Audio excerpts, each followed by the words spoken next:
Buenas noches, profesor. En esta oportunidad expondremos sobre la guía práctica número 9, titulada Puentes Reticulados. Los integrantes que conforman el grupo son Carolina Flores Jan, Villahuanca Mayoría Ángela y quien hoy habla, Braulio Luján, Juan Carlos. Bueno, como introducción tenemos que los puentes reticulados son estructuras muy utilizadas y conocidas en el campo de la ingeniería civil. Se distinguen por su disposición única de componentes lineales interconectados que crean una red. Ha existido durante siglos, con las primeras versiones hechas de madera, pero la introducción del acero y el desarrollo de la ingeniería moderna consolidaron su ascenso. Ahora, en cuanto al concepto de puentes reticulados. Bueno, esta estructura principal está conformada por dos reticulados planos paralelos. El reticulado está formado por el ensamblaje triangular de elementos rectos, que por lo general son estructuras metálicas. Los puentes reticulados son estructuras cuyos elementos principales soportan esfuerzos de compresión y tracción. Ahora, en cuanto al rango de aplicación, la longitud. El rango de luces de un puente reticulado puede ser de 100 a 600 metros. Las luces económicas usuales para puentes de acero tipo armadura, para tramos simples son de 50 a 110 metros y de 60 a 100 metros tramo continuo, y mayor para sistema Gerber. En cuanto a la capacidad de carga, tenemos tres situaciones. Los puentes peatonales, que son diseñados para soportar cargas entre 2 y 10 toneladas. Los puentes para carreteras locales, que soportan entre 20 y 40 toneladas. Y los puentes para tráfico de carga pesada, que superan las 100 toneladas. Ahora, en cuanto a la relación altura-vano, para puentes de acero tipo reticulado de mediana envergadura, la relación óptima entre la altura del reticulado y la longitud del vano se encuentra entre 1:7 y 1:10 para puentes de dos carriles, y entre 1:8 y 1:12 para puentes de un solo carril. En cuanto a las normativas aplicables, el diseño y evaluación de puentes reticulados se rige por normativas como las especificaciones de diseño de puentes de la ASHTO y las directrices de la FHWA, que establecen los criterios para la capacidad de carga y las metodologías del análisis estructural. Ahora, en cuanto al dimensionamiento, este sigue una secuencia lógica. Lo primero que es elegir el tipo de reticulado, segundo, calcular el peralte, tercero, generar la geometría básica, el cuarto, que es definir cargas. En cuanto a este apartado, cabe resaltar que la primera publicación de especificaciones para el uso de cargas vivas en puentes por ASHTO fue en 1931 y designó cargas como H20, H15 y H10, las cuales representaban camiones de diseño de dos ejes de 20, 15 y 10 toneladas. Actualmente se usa el camión de diseño HL93, que consiste en una combinación de camión de diseño y una carga de carril de diseño. Bueno, en cuanto a la secuencia lógica, lo que sigue después de definir cargas es el análisis estructural y el diseño de los elementos que compondrán el puente reticulado.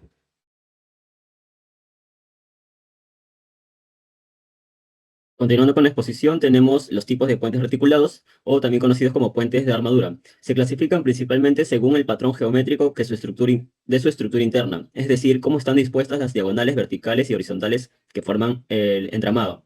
Como se puede observar en las imágenes, los diferentes tipos de puentes tienen una forma similar, pero solo varía la disposición de los elementos, como se mencionó. Algunos de los tipos de puentes tenemos el puente reticulado Parker, el reticulado Pennsylvania, el puente reticulado Pratt. Siguiente.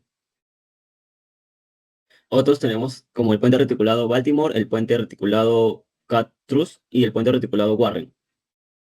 Siguiente. Y también se tiene un cuadro comparativo donde podemos ver el esfuerzo que tienen sus elementos, los diferentes tipos de puentes, como pueden ser compresión, tracción o ambos esfuerzos en el mismo. También como el uso principal que se le da a cada tipo de puente, dependiendo de la necesidad y las ventajas de cada tipo de puente. Como dentro de de los puentes tienen elementos, uno de esos es el larguero, que son vigas que generalmente van paralelas al eje longitudinal del puente, o sea, en dirección del tráfico. A menudo deben entramarse con las vigas transversales de piso, pero si están apoyados en las aletas superiores de estas vigas, es conveniente que sean continuos en dos o más paneles.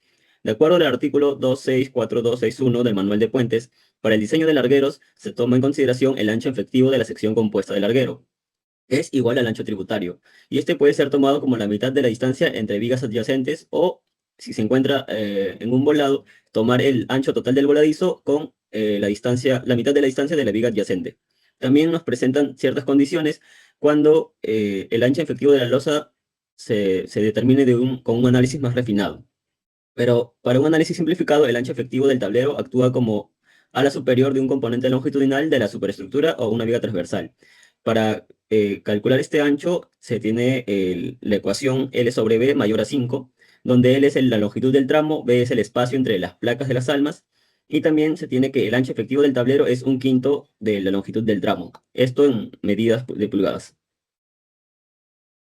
Bien, también tenemos las vigas de piso, que son vigas transversales, preferiblemente deben ser perpendiculares a las armaduras o las vigas principales. Además, las conexiones a estos miembros deben colocarse de modo que permita la unión de arrastramiento lateral tanto para las vigas transversales de piso como las armaduras o las vigas principales. En este caso también se toma en consideración el ancho efectivo del ala a cada lado de la viga del piso transversal, el, para el cual el espesor menor de la losa es de 1 sobre 10 de acuerdo a la longitud del tramo. Para vigas de piso transversales o capiteles integrales en el voladizo, la longitud del tramo se tomará como 2 veces la longitud del tramo en voladizo. Y también nos indica que el ancho efectivo se puede asumir de igual al ancho físico cuando el ancho real sea menor a 0,1 la longitud del tramo o cuando el ancho sea menor a 0,3 la profundidad de la superestructura. También se nos presentan 4 tablas para poder, o bueno, en caso contrario, el ancho del ala efectivo de las alas que sobresalen se pueden tomar como se especifican en las figuras que se van a presentar del MTC. Siguiente. Tomando esas gráficas como referencia para obtener los valores de los anchos efectivos.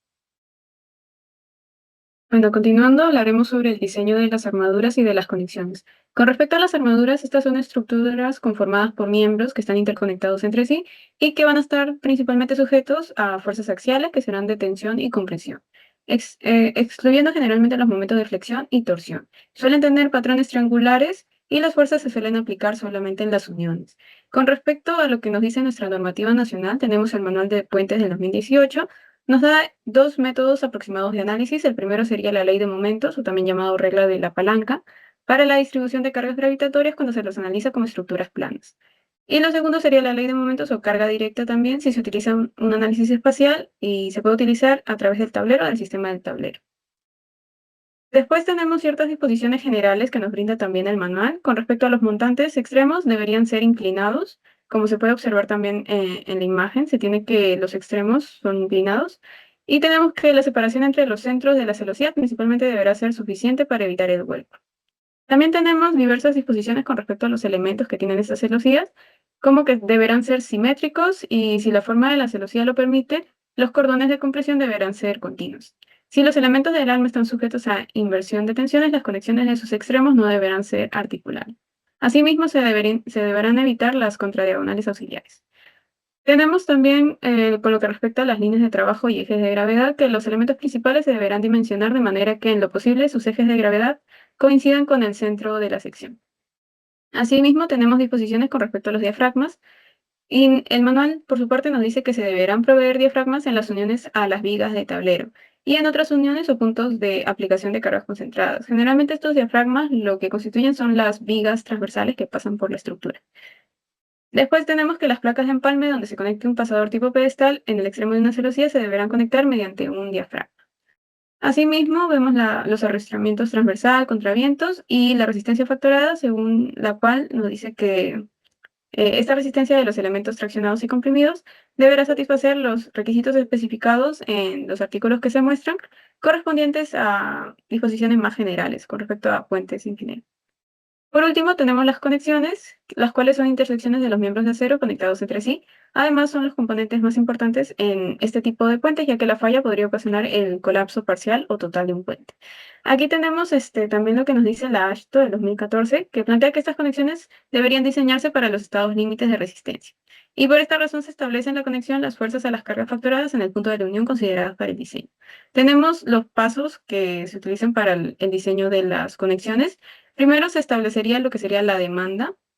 En segundo lugar, se establecería la resistencia del diseño de la conexión.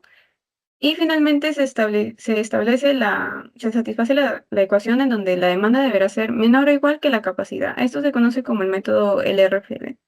Asimismo, tenemos las diversas fórmulas para hallar las resistencias según el deslizamiento crítico, al cortante y el aplastamiento en lo que corresponde a los pernos.